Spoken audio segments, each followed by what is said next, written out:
RSS से मुसलमान लड़े, भाजपा से मुसलमान लड़े, बजरंग दल से मुसलमान लड़े, विश्व हिंदू परिषद से मुसलमान लड़े, पूरे देश में मुसलमान लड़ता रहे और मौज आप करते रहें। ऐसी राजनीति मुसलमान को कभी नहीं करनी चाहिए। क्या मुसलमानों को बेवकूफ़ बनाया जा रहा? जब आपके पिताजी का सपना था तो इतना लंबा क्यों खींच दिया आपने? इतने दंगे क्यों करवाए आपने? इतना नफरत क्यों फैलाया आपने?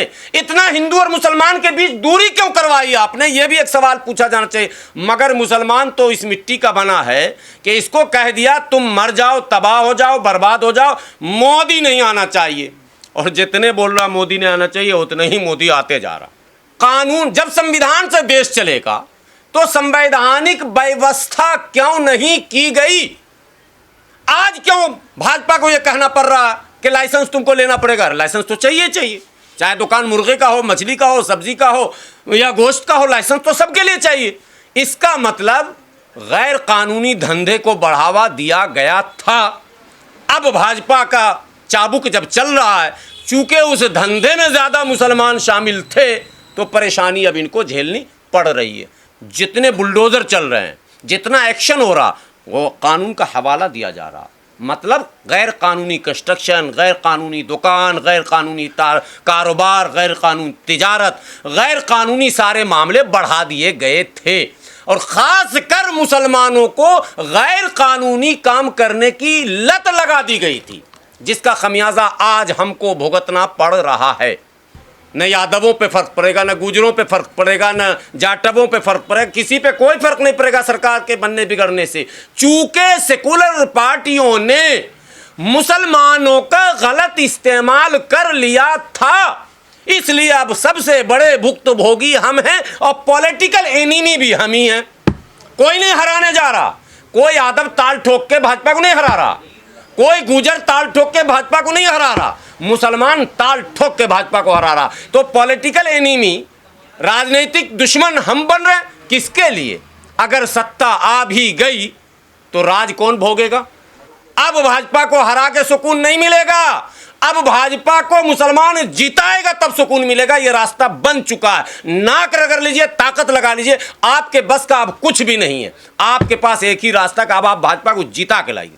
अरबों खरबों रुपये का हमारा नुकसान हुआ, जेल हम गए, सब कुछ हम गए, फिर क्या फ़ायदा? ऐसे कमज़ोर आदमी के पीछे इतनी मजबूत दुश्मन से मुकाबला करने चले हो? ये अक्लमंदी है? बेवकूफ़ी है ये। इसलिए मैं कह रहा हूँ, बैठो, हिकमत से काम लो। शाहीन बाग धरना हुआ था, राहुल गांधी उस धरने में गए थे? नहीं गए थे। क्यों? सवाल है। अखिलेश जी आए थे उस धरने में? नहीं। क्यों? सवाल है। बहन जी आई थी उस धरने में? नहीं आई थी। क्यों? सवाल है। तेजस्वी जी आए थे उस धरने में? नहीं आए थे। क्यों? सवाल है। 1000 नाम मैं दे रहा हूं, धरने में नहीं आए। नहीं आए धरने में। इन्होंने खुद धरना ऑर्गेनाइज क्यों नहीं किया? कांग्रेस का सीए के खिलाफ धरना था क्या? नहीं था। भाई कोई प्रोटेस्ट आप कर क्यों नहीं पा रहे हैं? कोई आंदोलन आप चला क्यों नहीं पा रहे हैं? अब आपके बस का नहीं रहा। इसका मतलब आप विपक्ष की भूमिका भी निभाने लायक नहीं हैं। तो ऐसे कमज़ोर लोगों को सहारा देने के लिए अब हमारे पास भी वक्त नहीं है। कमज़ोर को मजबूत सहारा दे सकता है, कमज़ोर को कमज़ोर अब सहारा नहीं दे सकता, क्योंकि हम बहुत कमज़ोर हैं। तमाम धार्मिक मामले, उत्तर प्रदेश में मदरसों पर हमले, मस्जिदों पर हमले, बुलडोज़र, सील करना, ताला लगाना, बंद करना, मदरसा बोर्ड के असातिज़ा के नौकरियों को ख़त्म करना। कांग्रेस कहाँ है? सपा कहाँ है? बसपा कहाँ है? कम्युनिस्ट कहाँ है? टीएमसी कहाँ है? आरजेडी कहाँ है? सवाल है ये सारी पार्टियां मुर्दा पार्टी हो चुकी हैं। इनके बस का न सत्ता में रहकर कोई काम करना था, न विपक्ष की भूमिका ये निभा सकते हैं। ये तो हमारा धार्मिक मामला हो गया जो भोजशाला पर आज बोला हूं। अंतिम बात भोजशाला पर बोल दे रहा हूं। मुस्लिम संगठनों से अल्लाह के वास्ते अपील करता हूं, मत जाओ सुप्रीम कोर्ट। हश्र वही होगा, अंजाम वही होगा। क्लोज कर दो, छोड़ दो, हिजरत कर जाओ। सियासी हिजरत, कानूनी हिजरत, समाजी हिजरत। हिजरत भी सुन्नत है, कभी तो बदलो। अल्लामा इकबाल का एक शेर, लौट पीछे की तरफ है गर्दिशे अय्याम तू। कहीं कहीं बैक गियर भी लगाना सीखिए। आज़म खान का नाम आप लोगों ने सुना ही होगा। आज़म खान बादशाह वक्त हुआ करते थे, उनका हुक्म चला करता था। आज जेल की सलाखों में बंद है आम कैदियों की तरह उनके साथ व्यवहार हो रहा है। समाजवादी पार्टी में दम नहीं है कि आजम खान को कम से कम एक बेहतरीन फैसिलिटी ही दिला दे, जमानत तो दूर की बात। ऐसे मरे पार्टी के साथ अगर हम इतनी बड़ी ताकत वालों से जबरन टकरा रहे हैं, जबरन, कोई टकराने का औचित्य नहीं है पॉलिटिकल, जबरन टकरा रहे हैं, मतलब हम बेवकूफ़ हैं। अगर भोजशाला की बात करें तो ये 1936 में पहली बार डिस्प्यूट सामने आया था। आप सभी दर्शकों को, भारत के लोगों को, भारतीय जनता पार्टी को, कांग्रेस पार्टी को, समाजवादी पार्टी को, बहुजन समाज पार्टी को, राष्ट्रीय जनता दल को, जनता दल यूनाइटेड को, टीएमसी को, डीएमसी को, एमडीएमके, डीएमके, जितनी भी पार्टियां हैं और तमाम कम्युनिस्ट के दलों को भली भांति याद होगा कि देश में 1935 से लेकर 1950 तक 15 वर्षों तक लगभग 40 से 45 धार्मिक स्थलों को विवादित बनाया गया। 1935 से लेकर 1950 तक सबको पता था कि जाते जाते अंग्रेज एन केन प्रकारेण एक सशक्त भारत, एक सोने की चिड़िया कहे जाने वाले भारत, एक दुनिया के महानतम देशों में गिना जाने वाला भारत, ये अंग्रेज़ों को फूटी आंख सुहाता नहीं था। जाते जाते अंग्रेज़ ने इस देश में फूट डालो और राज करो की पॉलिसी को अपनाते हुए पहले तो उसने देश को ही दो टुकड़े करवाने की योजना पर काम किया था और उसमें वो सफल भी हुआ था। और अंतोगत्वा 1947 में हमारे पूर्वजों ने देखा कि भारत दो हिस्सों में बट गया, पाकिस्तान और भारत। कोई बात नहीं है, फिर भी हमारे पूर्वजों ने भारत में रहने का निर्णय लिया और भारतीय राष्ट्रीय कांग्रेस के साथ गले से गले, हाथ से हाथ, कदम से कदम मिलाकर इस देश की विकास, तरक्की, अमन, चैन, सुकून, भाईचारा और साझी विरासत को आगे बढ़ाने का निर्णय लिया और उसी निर्णय पर अमल करते हुए आंख बंद कर कांग्रेस को पूरी तरह से सपोर्ट किया। अब यहां से सवाल शुरू होता पहले भोजशाला पर। भोजशाला, अयोध्या, काशी, मथुरा और अब नए नए नाम आप जो सुन रहे हैं वो बहुत सारे पुराने भी नाम हैं, नए आप सुनते चले जाएंगे आने वाले दिनों में। ये सारे मामले कांग्रेस के शासन काल में थे। अयोध्या को तो भली भांति आप जानते हैं। इसी कांग्रेस की पूर्ण बहुमत की सरकार ने उसी बाबरी मस्जिद में ताला लगवाया। पहली बात, जब मूर्ति रखी गई तो उसी वक्त आपने फैसला क्यों नहीं किया?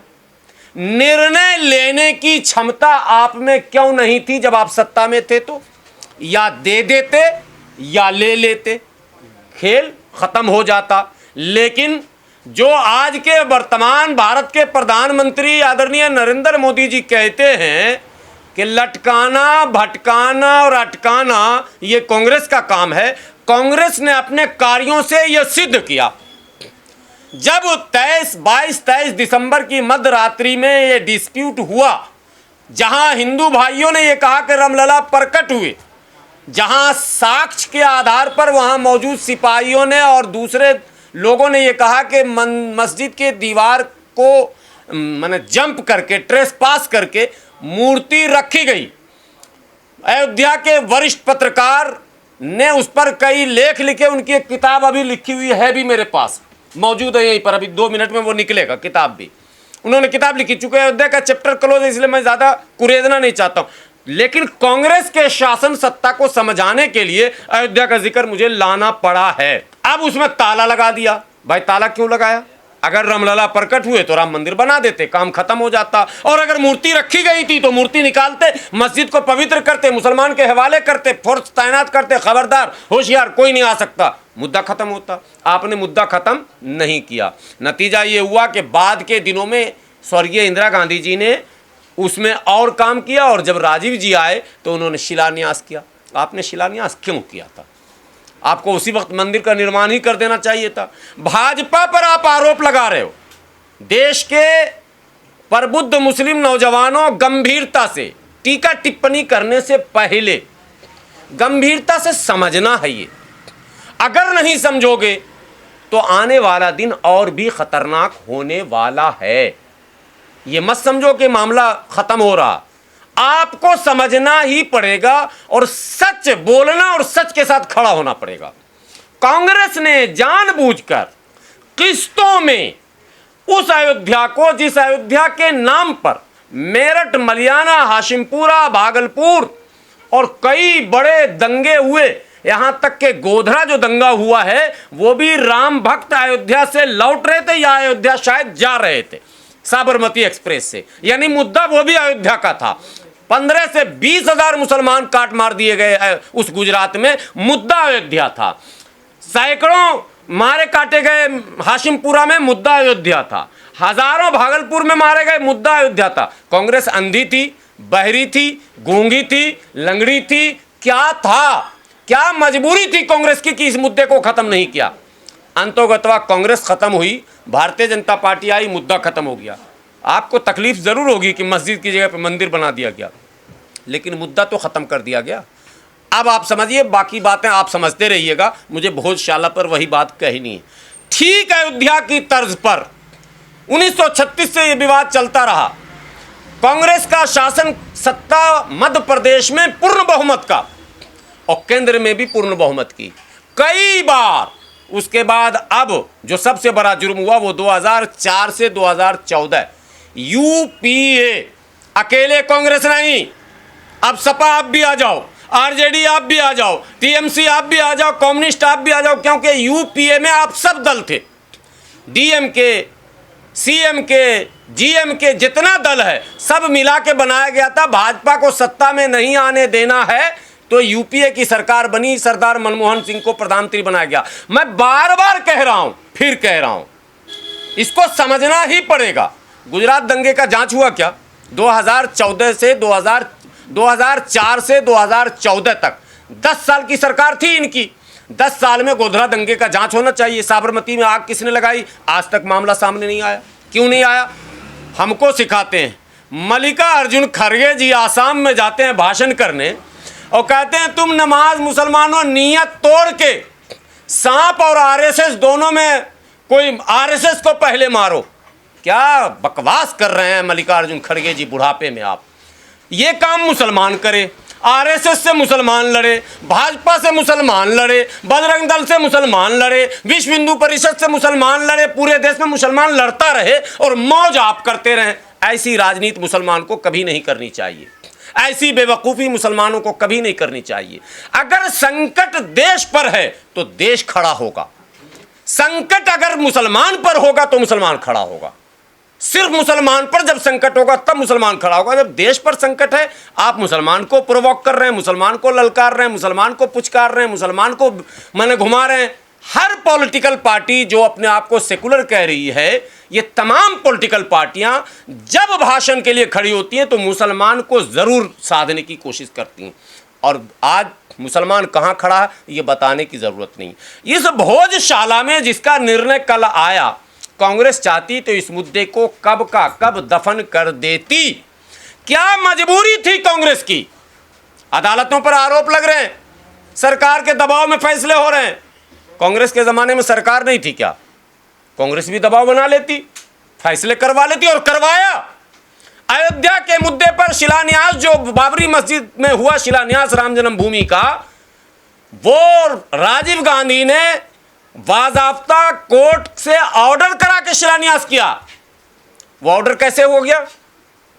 और जिसने ऑर्डर किया उन्हीं के साहबजादे, जो रंगनाथ मिश्रा कमीशन आपने सुना है ना, उन्हीं के पिताजी ऑर्डर किए थे, मिश्रा जी। उन्हीं के साहबजादे को आज पद मिला, राजीव गांधी की सरकार में सम्मान मिला। आखिरी में उन्हीं ने यानी मिश्रा जी ने ही, रंगनाथ मिश्रा जी ने ही मुसलमानों की स्थिति पर भी एक कमेटी बनाई गई, उसकी भी अध्यक्षता उन्होंने ही की, जिसको हम रंगनाथ मिश्रा कमीशन कहते हैं, जिसमें 341 की भी अनुशंसा की गई थी कि दिया जाना चाहिए। तो आप जब करा सकते थे तो आपने क्यों नहीं कराया?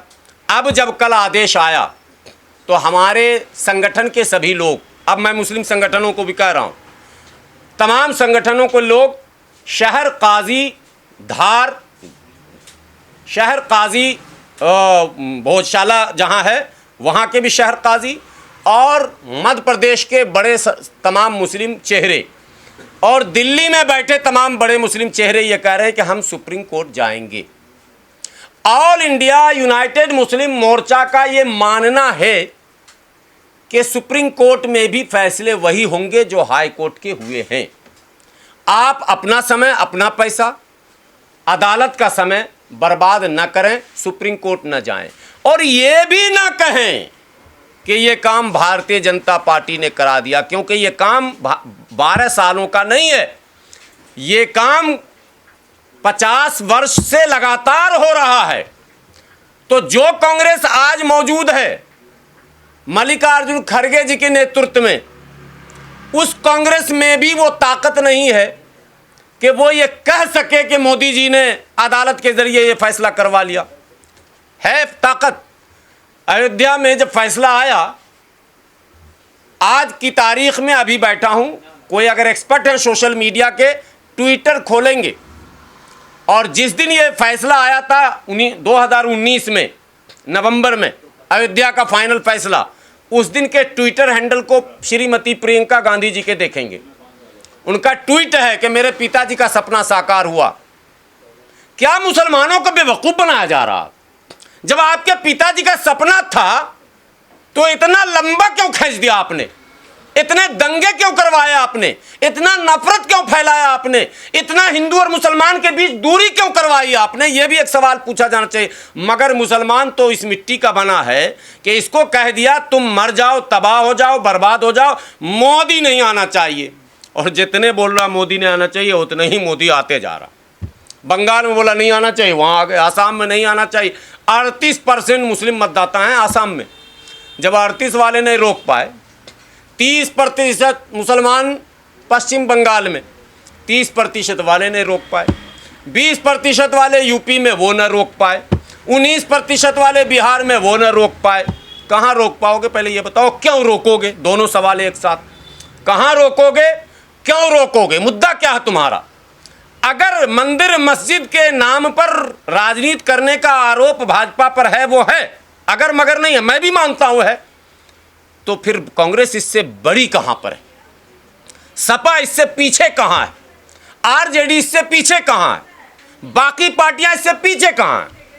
किसकी हुकूमत में कोई एक ऐसे मुद्दे को फाइनल किया गया, वो मैं जानना चाहता हूं कि एक मुद्दा था, एक विवाद था, एक डिस्प्यूट था, फला की हुकूमत आई, उसने इसको ख़त्म कर दिया। एक उदाहरण दे दीजिए, मैं उसी पार्टी का गुलाम हो जाऊंगा। एक भी उदाहरण ऐसे नहीं है। सबने उलझाया, सबने हमें उलझा कर रखा। मैं तो धन्यवाद देता हूं भाजपा शासन को। मैं कहता हूं मोदी जी तो कुछ भी नहीं है। कभी कभी मैं कहता हूं कोई और योगी जी से भी खतरनाक आ जाते। जल्दी जल्दी ख़त्म करवाओ इस मुद्दे को, जल्दी जल्दी। बीच में एक बात और बता दूं, पश्चिम बंगाल में नई सरकार बनी है, शुभेंदु अधिकारी मुख्यमंत्री बने हैं। उनका आनन फानन में 4-5 आदेश आ गया। उसमें एक आदेश कुर्बानी को लेकर भी है, एक आदेश स्लाटर हाउस को लेकर भी है, एक आदेश गोश्त बेचने वालों को लेकर है।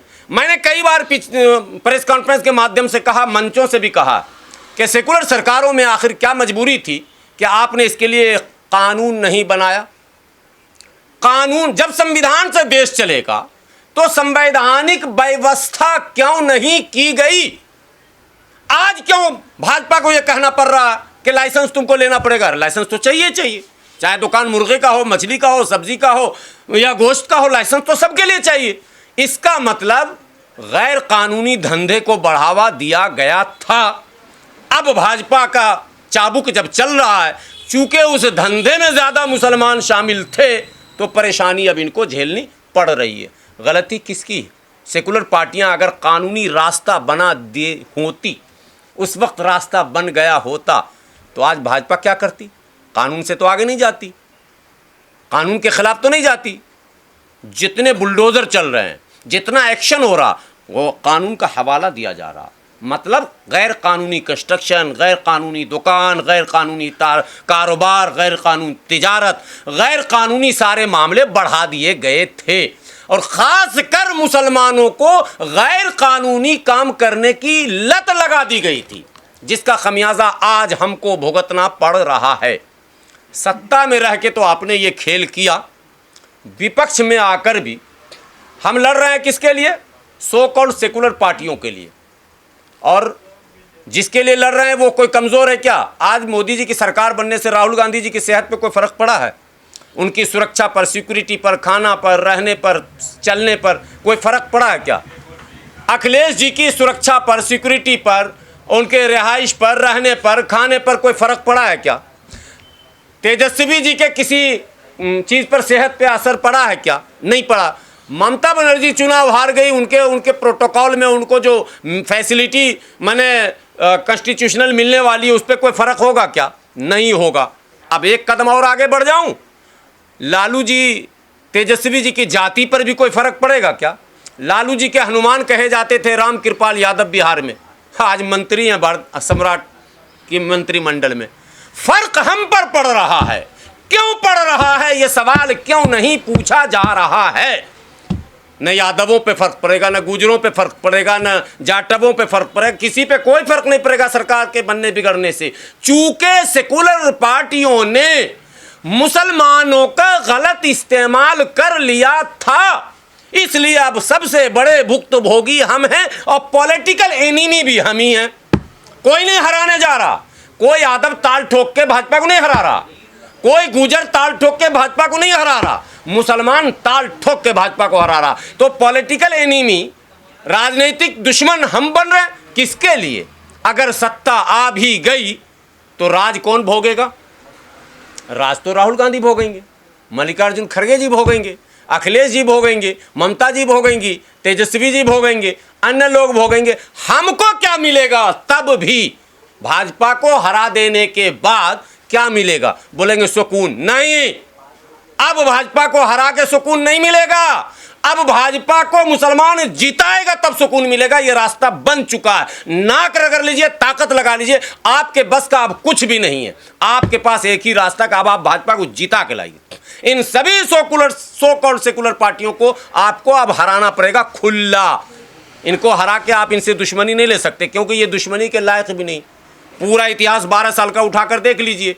किसी भी धार्मिक मामलों में अखिलेश जी धरने पर बैठे क्या? धार्मिक मामलों में माइनॉरिटी का शोषण हुआ, बुलडोजर चले। मध्य प्रदेश के छतरपुर में हाजी शहजाद के घर जो बुलडोजर चला और उस घर में खड़ी करोड़ों की कार को जिस तरह से चूर दिया गया, राहुल गांधी धरने पर बैठे।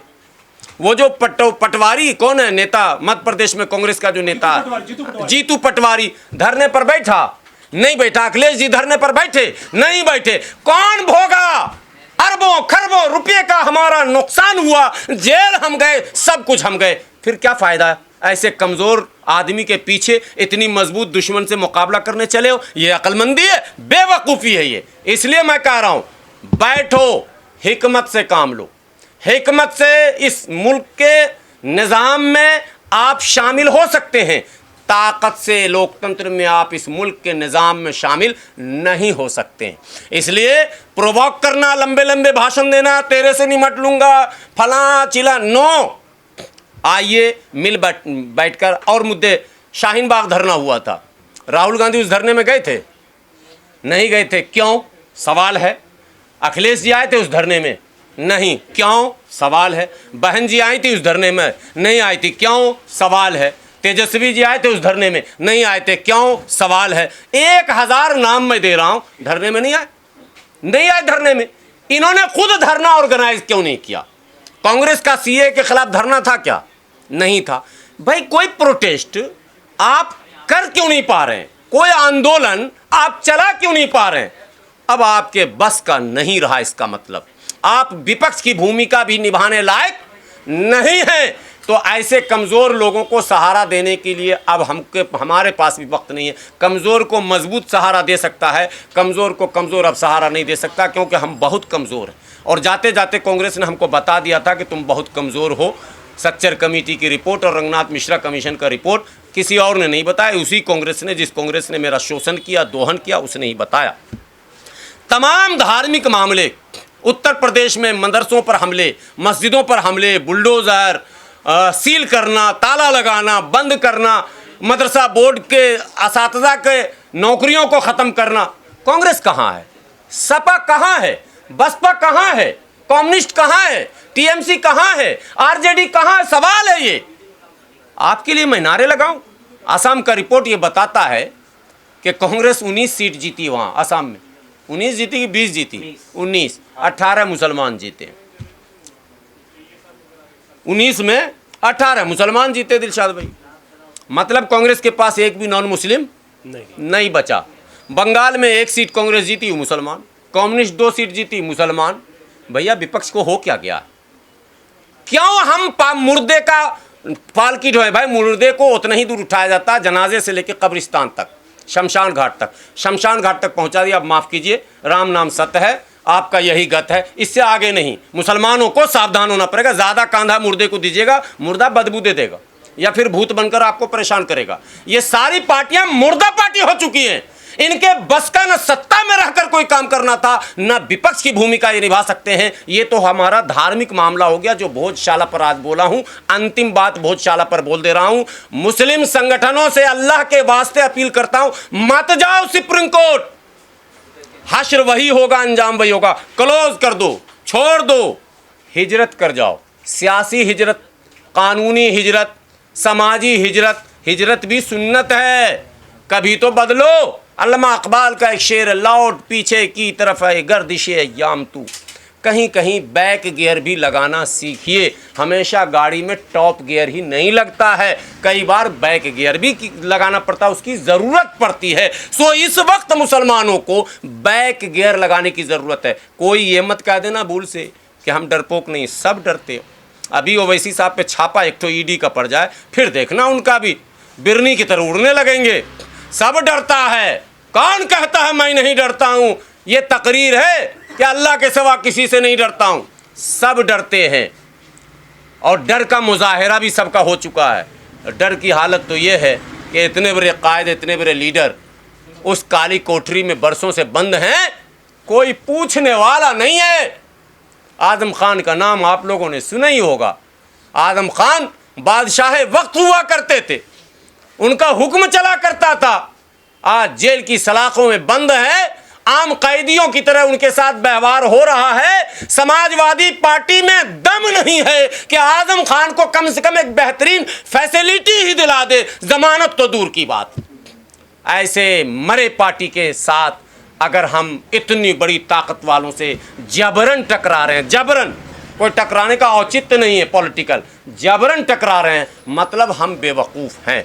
नहीं, बेवकूफ़ी नहीं कीजिए, रुकिए, संभलिए, सोचिए, हिकमत से काम कीजिए। कोई पार्टी आपके फेवर में नहीं है। आपको अपनी रणनीति, पॉलिसी ऐसी बनानी होगी कि सारे दरवाजे ओपन रहने चाहिए। कबीरा खड़ा बाज़ार में, सबकी चाहे खैर, ना काहू से दोस्ती, ना काहू से बैर। यह हमारा मजहबी मामला था जो मैंने भोजशाला पर अब कहा।